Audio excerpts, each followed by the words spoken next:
Hi, I'm Deb Crow, and welcome to Season 2 of the Heart-Centered Leadership Podcast. This is a podcast where we connect, learn, and laugh together with strong leaders from all over the globe. Here, you will learn from peers you haven't even met yet.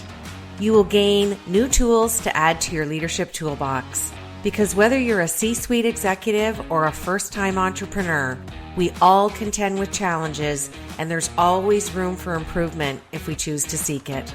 So please pull up a chair and listen in. This is the Heart-Centered Leadership Podcast. Welcome back to Imperfect, the Heart-Centered Leadership Podcast, and you are in for a treat today. Hold on to that word because I'm being real here.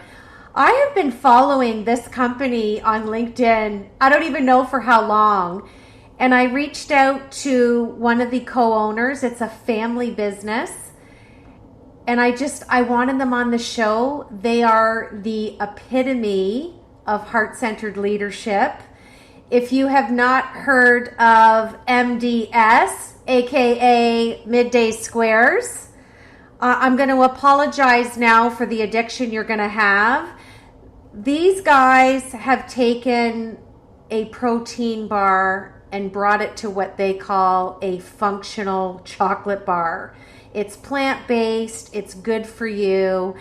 And I've been on the heels of Jake, their CMO, and we've been back and forth. And I don't like saying busy, but he's been a busy guy. He's been jumping out of planes and on trains and automobiles, and I finally nailed him down today. So Jake, thanks for fitting us in and welcome to the show.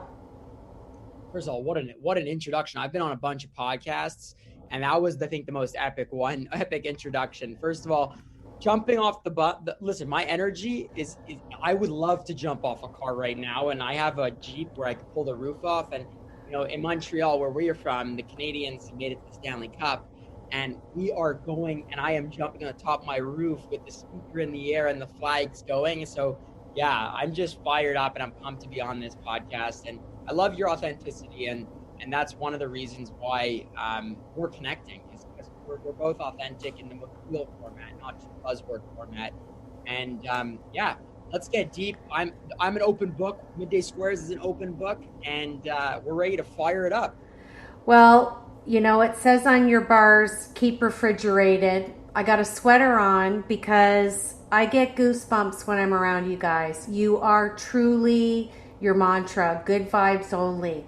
I had a mentor 30 years ago, and he says, like attracts like. That's what you're doing. And I want to start off with how you phrase it.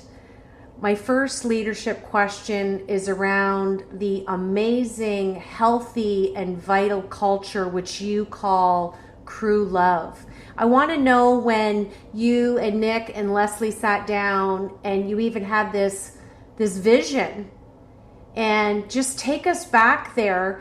You knew what you wanted to create, and now you're there, and you call it crew love. And I know there's lots of dancing. So give us a little glimpse into kind of how you guys pulled this all together. So first off, crew love is our community. So crew love is the culture, like you said, the community, the entire, what we stand for, I guess, is what it is. And I remember day one, August 2018, when we launched the company, I said to my partners, Nick and Leslie, Leslie's my sister, Nick's my brother-in-law, they're married. I said to them, the only way I join as the third partner here is if we decide to allow our consumers to jump on this roller coaster with us. And what I mean by that is show everything, the behind the scenes of what it is to build a business, and not just from the successes, show the failures, show them the emotion, the consumers, the emotion of what we're going through. And they're like, well, what are you talking about? But I'm like, well, let's take Shark Tank, which was on a tear at the time. Let's take the lifestyle reality shows like Kardashians, remove the vanity, and let's make a baby with the two. Let's show the consumer the day-to-day of what it is to be an entrepreneur. Because Shark Tank was too superficial, it was too surface level. And for us, it was just like, we can do this with our iPhones. We had 3 phones. We could film the raw emotions of what we're going through, the breakdowns, the moments that we celebrate when one customer would purchase a bar for 25 cents I remember in the condo when we started, and then the entire conversations we would have about strategy. And that allowed our consumers to start feeling like they were part of a community, part of something that was a journey. And we really enforced that by building over time a full media company within Midday Squares. And what I mean by media company is have videographers, editors, photographers, creative directors in-house in a food company. It sounds crazy, but the whole idea was to make sure that our consumers feel like they're buying from a friend, a neighbor, a family member, or an acquaintance, not that healthy chocolate bar that's on the shelf. We wanted them to go to the store and be like, hey, I know Jake, Nick, and Les. They're super awesome. And that relatability and emotionality is what allows us to grow at hyper levels compared to the current companies that are spending millions of dollars on distribution, on sales, on this stuff. We're investing all that capital into creating that culture, crew love, that community to continue to be fueled by great storytelling and authenticity. Well, and you're doing it consistently, authentically, from your heart.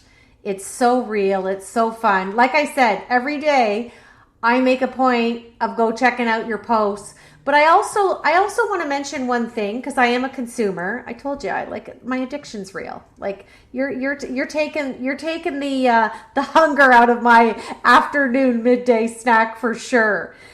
There was a week, I think about a month ago, I got the most beautiful email from one of your customer service employees. And she said, we're really sorry. You had an influx of orders and my order was going to be late. Did I want to cancel? And I'm like, absolutely not. It is so worth the wait. And then I get another lovely email back with a coupon off on my next order. Like you take me back to the days of when it was like you're like the mercantile store with your customer service. And I say that from heart because there's a consistent connection through email. And then, like you said, as you've opened the bandwidth of your distribution, I can go to different retailers to grab bars. I am telling everybody about these bars because people want healthy snacks. We are a health-oriented community now, more so than ever. And to put these in the hands of little people, it just makes me feel like I'm being a responsible aunt or mom or friend. And so many people have said, oh my God, these taste like a chocolate bar. Thank you so much. Can I get on there and send a box to my daughter in BC? And I'm like, yes, you can. So I love that I'm sharing in part of the crew love and have felt that connection, honestly, Jake, from the first order. Like you've done it so succinctly and so beautifully. Yeah, I think that a moment that you're talking about is, first of all, shout out to our customer team. They're super awesome. And we don't have a customer experience department. We do have people that work in the customer experience, but we'd like to make it a mindset throughout the company because everything we do, and I think it comes back to your heart leadership, is if you put love into every department of your company, the consumer or the community member feels it. Because the bar is set so low today, unfortunately, with a lot of brands and products out there, there is minimal love put into it. It is literally a packaged product that is literally the same thing as the package next to it, just with different colors. When you put love and actually humanize an experience, and what I mean by humanize is treat everyone like we're humans with each other, because that's what it is. It doesn't have to be transactional. Yes, there is a transaction that happened, but there's more to it than just a transaction. And I make it very clear within the company from a leadership standpoint is that I want everyone to speak to everyone as a human, and that's it. And if we can figure out how to keep humanizing customer experience and every other angle of our company at scale, and I'm talking about hyperscale, like conglomerate level size, we have figured out literally a hidden mystery, but it's not as hard as you think. Because if you just first principle thinking always, if you go back to your first principle thinking and your morals, and you treat everything like that, it's possible to scale it.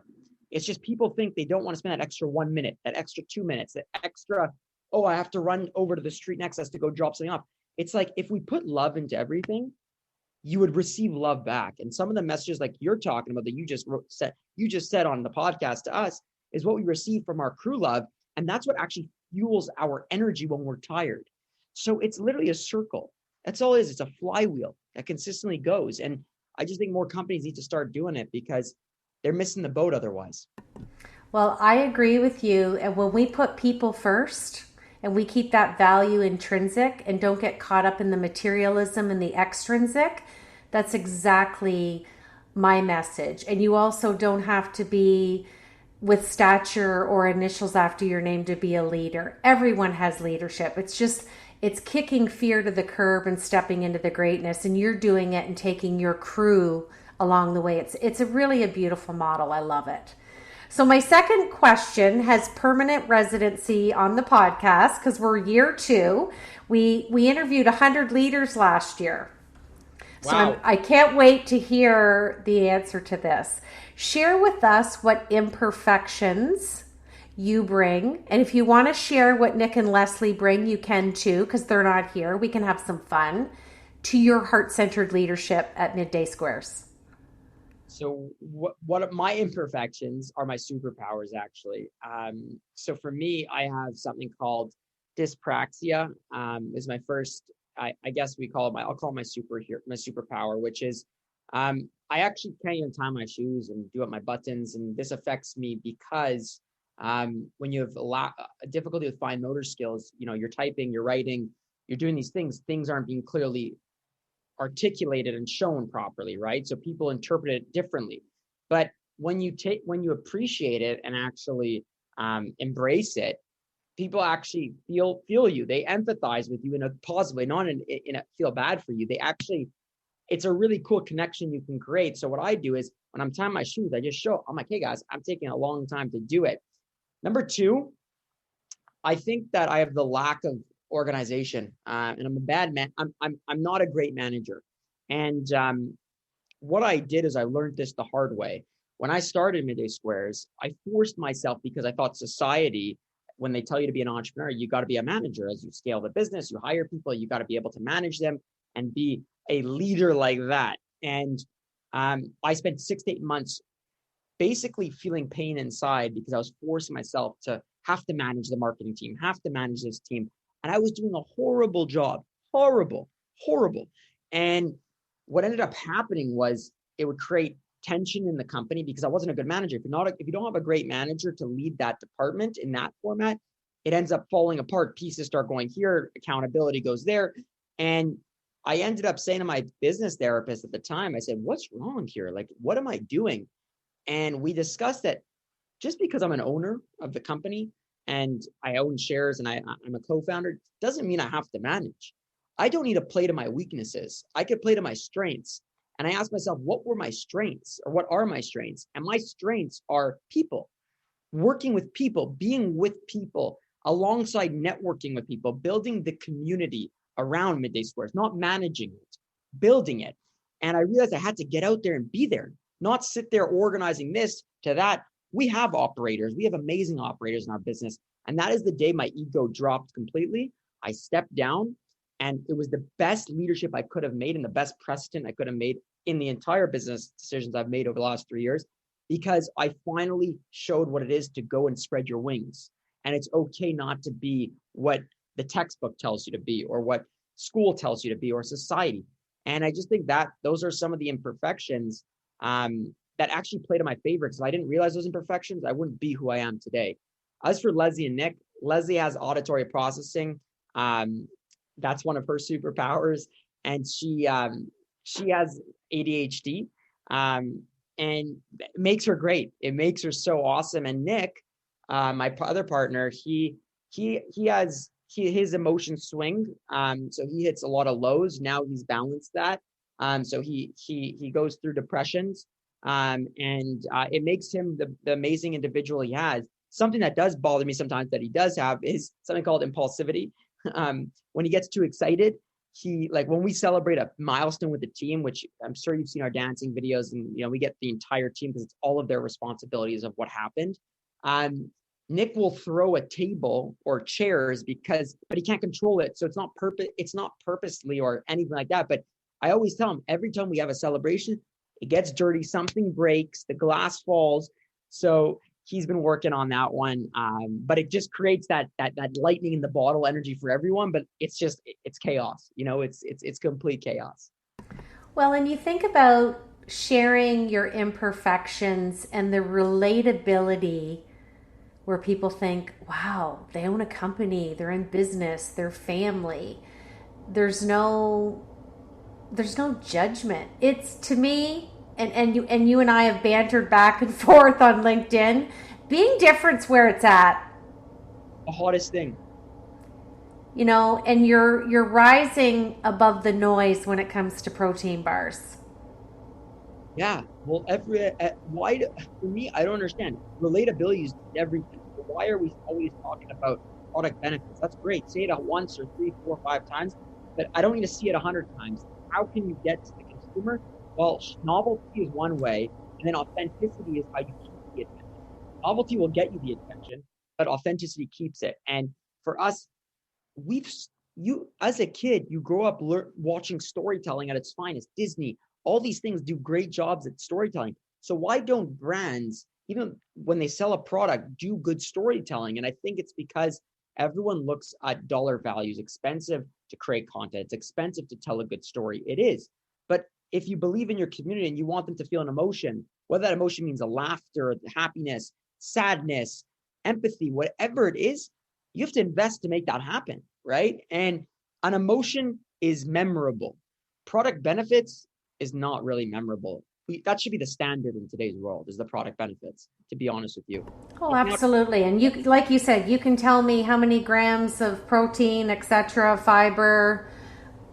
I like seeing the smile on people's faces. I like to see you guys running to the next, barrier that you're going to knock down. And, like you did with that awesome, video with the plane, and congrats on your new account. You're in Texas, and people don't see the top of the iceberg.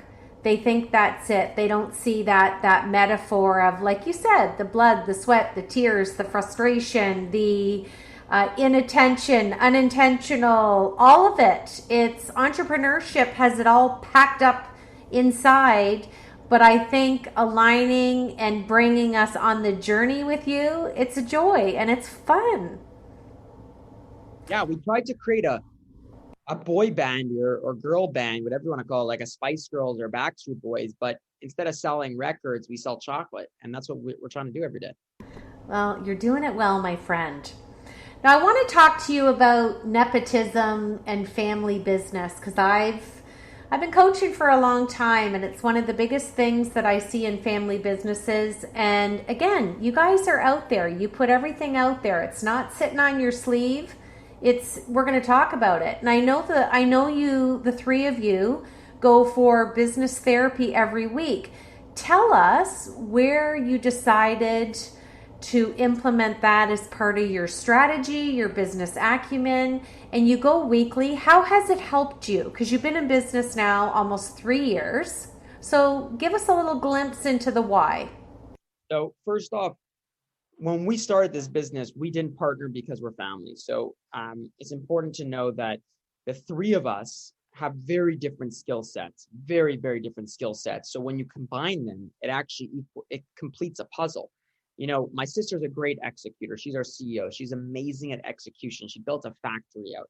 My brother-in-law is an operator. He understands all operation stuff. He loves the nitty-gritty of deep diving onto software. He's a software engineer by trade, and he loves that. He loves raising money.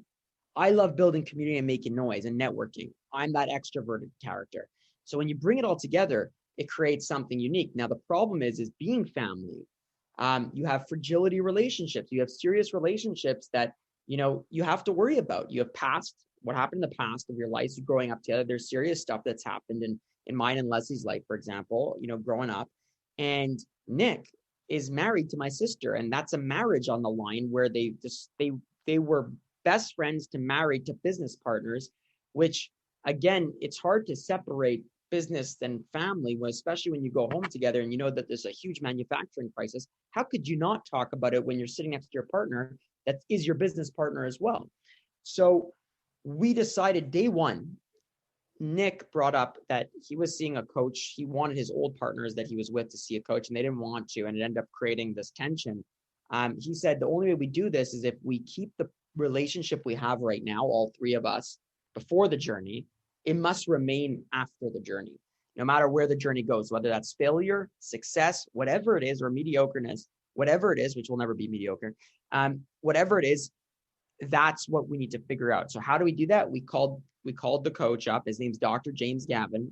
He's a professor at Concordia, and he specialized in behavioral psychology. And what he did was he helped us communicate with each other. So we know how to have hard conversations with each other without taking it personally, without being able to attack each other. We know how to communicate. We know what type of signs to use. And I remember the first session, I didn't even believe in this type of thing. I didn't believe in coaching. I didn't believe in therapy. And I'm very vocal about this. At the beginning, I was a fraternity boy. I graduated, sports, all that stuff. Didn't believe in it. Day one, I went in just because I joined the partnership and I was like, I'll do it for you guys. Now I'm the biggest advocate of it. So I believe that it is the only reason why we're still in business. I'll tell you that. It's the only reason why we're still in business and the only reason why our relationship's actually stronger than when we started. And I think it's important to say that there's been rough times with all of our relationships where, as siblings, we brought back the past within the business, and then within their marriage, there was falling apart at one point. And therapy allows you to learn how to get through these things with the right ways of communicating, because the word yes or the word yes to someone else doesn't mean the same thing. It could just be letters, right?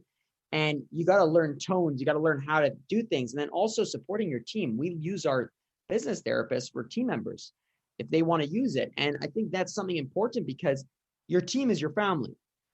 Without the team, you don't build the company, right?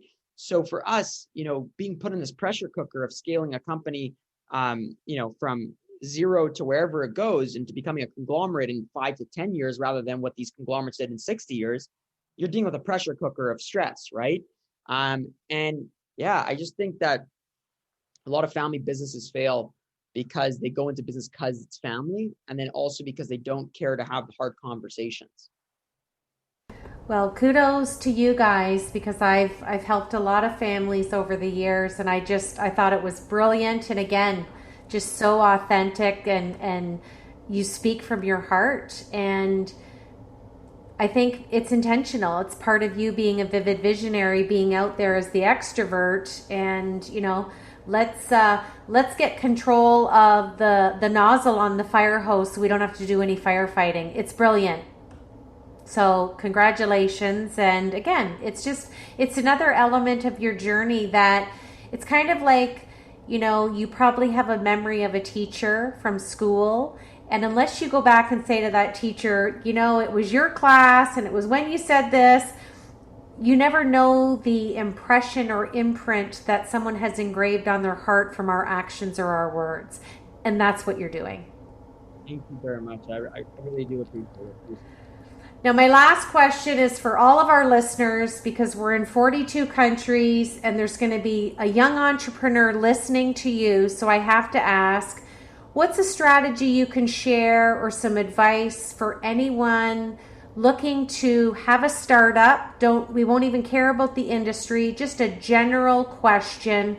What advice would you give a young entrepreneur who's thinking, should I? Could I? How do I go about this? I'm really scared. You've been there. What can you mentor and share today? First off, just start. And that's the hardest part is to just get the ball rolling and being okay with that. Number two is make sure that you stay true to this, being unapologetic to yourself. The second you're someone else, it becomes a lot harder. When I tried to be that management position, I was trying to be someone else. It wasn't Jake. And that's what killed me inside. And it was burning me. And I was mistreating things that shouldn't have been mistreated. But once I realized that I brought up Jake in me again, the Jake came out and my wings flew. And I started feeling so energized. I wasn't tired anymore. I was feeling happy, excited. That's number two. Number three is get comfortable with being uncomfortable, because in a startup, it's uncomfortable. If you're not uncomfortable, then you're not making magic. You're not growing as fast as you'd like to be growing in a startup type of environment. So what we do at Midday Squares, we actually enjoy staying uncomfortable. We try to put ourselves in uncomfortable positions, and we always think, if we're always on the side of the majority, we always think, because it's a weird thing to be on the side of majority if you're trying to do something different. So that type of stuff is really what I say is just to get yourself going. But words of encouragement on that end would be, it's the most fun.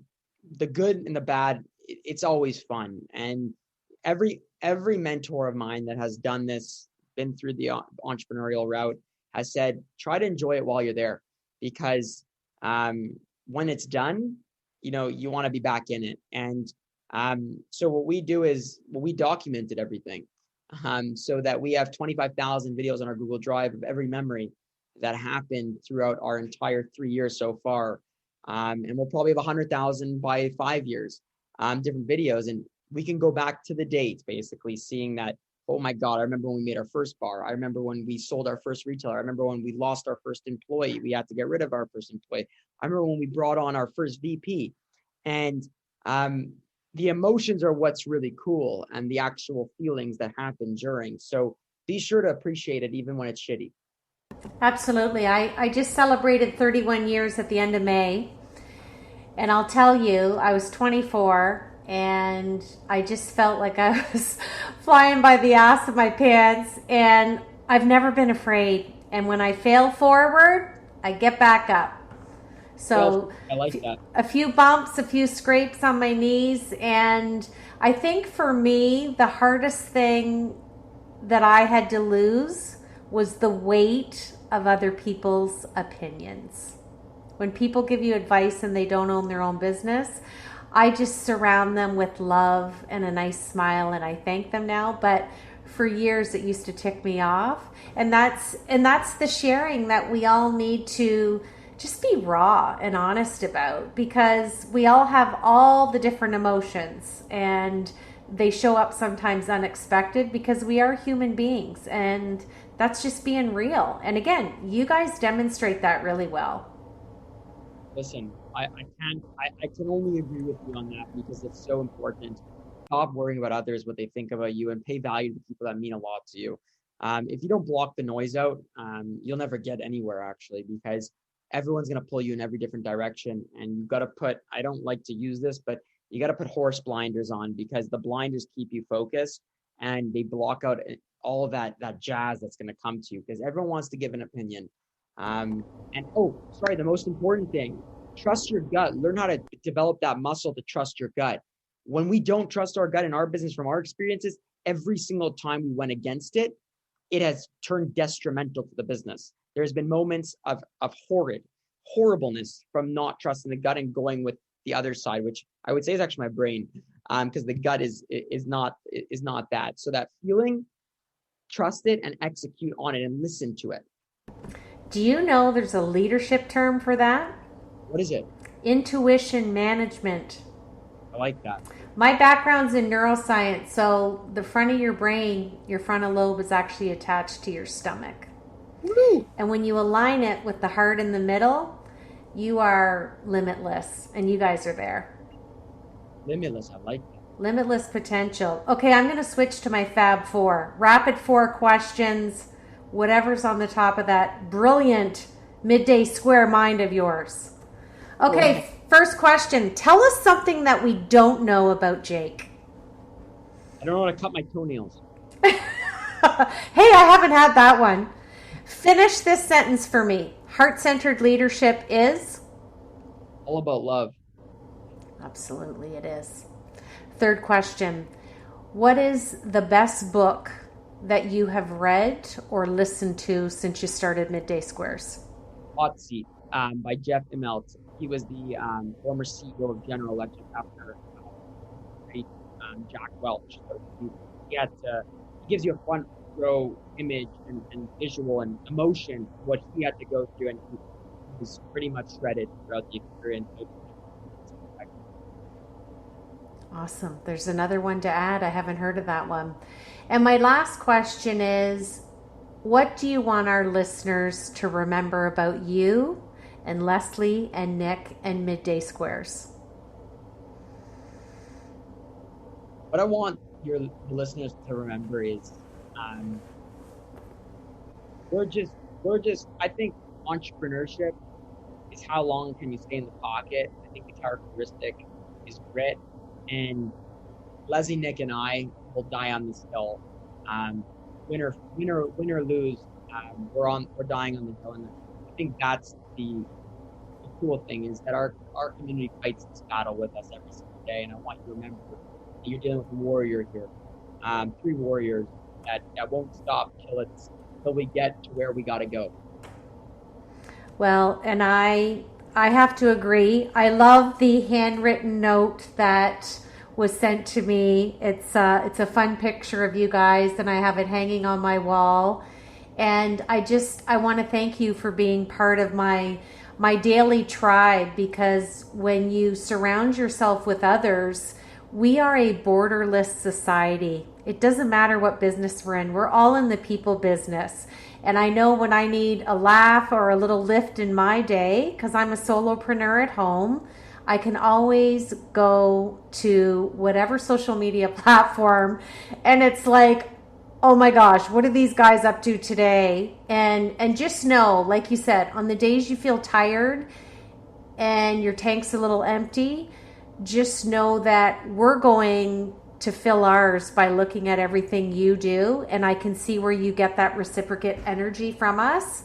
And I just want to wish you continued success. And I'm a customer for life. You've got me. I got a little addiction. Don't ask me my favorite flavor, because I'm not picking.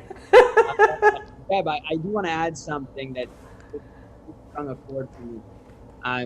Today I felt that tiredness that you were just talking about. And literally right before this, I filmed a segment literally before our podcast, and I could send you the timing of it. I sent it to our videographer, basically explaining how my energy tank is empty and I need something to pick me up. What you said really hit me hard, that when your tank's empty or someone's tank is empty, they sometimes come to us and we feel theirs. And that just gave me light just now, and it means a lot. And I'll probably mention you in something, so just stay tuned for that, because it's the real moment that's happening live. And I appreciate you very much. Oh, I appreciate you. So you're stuck with me for life, but I do want to finish. I want to make a deal with you. Tell me. I want to send you a heart-centered leadership sweatshirt, a heart-centered sweatshirt, but I want an MDS hoodie. So are you in? Yes, of course. Okay, we're gonna swap some merch. So, because I want to be eating one of my squares, and I want to do a little reciprocal branding with you. And I just love you guys, and I want to thank you for your time and your experiences and your expertise. But I am most grateful that you are willing to share your heart, and don't ever stop doing that. Deb, you fire me up. You're our family for life, and you know that. And like I said, big air hug right now. And, big air hug. Just know that on behalf of Leslie, Nick, and I, and the entire crew, we love you lots. Well, I am excited to launch this episode, and let's put you out there to 42 countries. And like I said, you might be dropping out of a plane in the next video. I love it. Deb, you're a rock star. You've been listening to the Heart-Centered Leadership Podcast. I'm Deb Crow. If you like what you heard today, please rate and review the show. And I'd love it if you'd visit my website at debcrow.com, where you can sign up for my newsletter and get access to the Heart-Centered Leadership Toolkit, all free of charge. Thanks for your time, and we'll see you again.